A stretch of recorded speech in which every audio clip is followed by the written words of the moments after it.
जय माँ इंद्राक्षी जय अम्बे।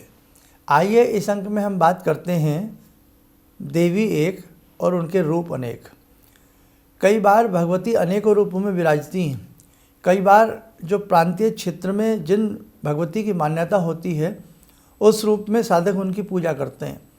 तो अनेकों प्रकार के सवाल आते हैं कि जिन भगवती की हम पूजा कर रहे हैं, हम विंध्यवासिनी जा रहे हैं, हम शाकंभरी जा रहे हैं, हम मीनाक्षी जी के दर्शन कर रहे हैं, हम वैष्णो देवी जी के दर्शन कर रहे हैं, तो क्या ये सब रूप अलग अलग हैं? रूपों को अलग अलग माना जा सकता है, लेकिन ध्यान रखना वो प्रचंड महाशक्ति एक ही है। वो अनेकों रूपों में विराजती है। तो जब भी आप वैष्णो देवी जाते हैं तो आप यही समझे कि जिस भगवती का आप घर में पूजन करते हैं ये उन्हीं का सब रूप हैं। आप विंध्यवासिनी जाते हैं, शाकंभरी माता जाते हैं, दशम महाविद्याओं के दर्शन करते हैं, तब भी आप मन में एक ही आवाज़ रखें। और कहा भी गया है गॉड इज़ वन, इसलिए भगवान एक है। आपको पता भी होगा कि जब सती के अंग जहाँ जहाँ गिरे, सती तो एक ही थी ना उनका, लेकिन उनके जहाँ जहाँ अंग गिरे, उनके जहाँ जहाँ आभूषण गिरे, जहाँ नुपुर गिरी, जहाँ उनके पायल गिरी, जहाँ नथनी गिरी, वहाँ भी अनेकों प्रकार के सिद्धपीठ बनते चले गए। इसलिए वो भगवती, वो जगत जननी, वो जगदम्बा एक ही हैं, लेकिन वो अनेकों विशाल रूपों में विराजती हैं। उन्हीं में से आपने नाम सुना होगा सप्तमात्रका। सप्तमात्रका का भी माँ के रूप में पूजन किया जाता है।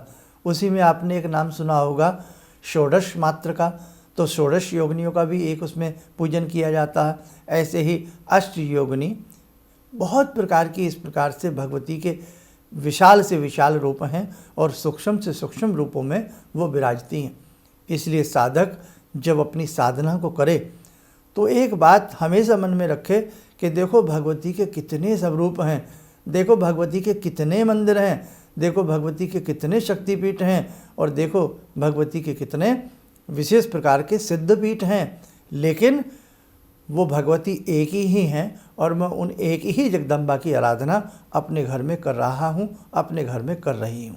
इससे आपका विश्वास बढ़ेगा, इससे भगवती के प्रति प्रेम बढ़ेगा और अनेकता में एकता की भावना आपके मन में उत्पन्न होगी। कभी ये मत समझ लेना कि शाकंभरी बड़ी हैं, वैष्णो माता बड़ी हैं, विंध्यवासिनी बड़ी हैं। कभी हम इनमें छोटा बड़ा नहीं देख सकते। वो एक ही हैं, उनका एक ही स्वरूप है। किसी भी स्वरूप को साधक धारण करे, किसी भी स्वरूप को साधक मन में विश्वास जगाते हुए उनकी आराधना पूजा अर्चना करे तो निश्चित और अनिश्चित उसका कायाकल्प होगा, उसका कल्याण होगा।